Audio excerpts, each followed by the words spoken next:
Pagbati sa ating mga viewers. Para sa lahat ng mga SSS pensioners, members, basta may SSS ka.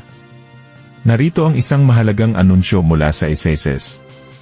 Hinimok ng ahensya ang mga miyembro na i-update ang kanilang contact details, lalo na ang mobile number, upang matiyak na maayos ang access sa SSS portal gamit ang bagong multi-factor authentication system.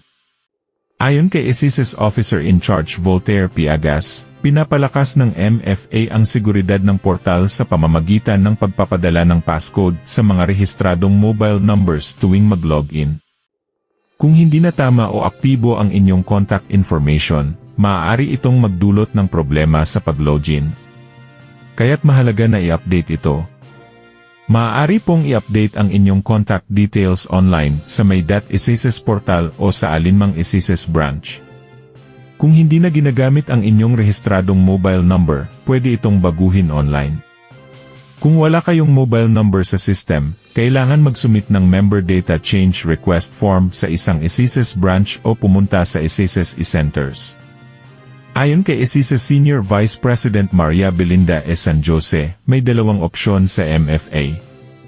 SMS one-time password at time-based one-time password. Bilang default, makakatanggap kayo ng OTP gamit ang text message para sa identity verification, pero maaari rin niyong piliin ang TOTP gamit ang Google Authenticator app. Ang mga opsyong ito ay layong magpataas ng seguridad laban sa hindi otorisadong access at panloloob.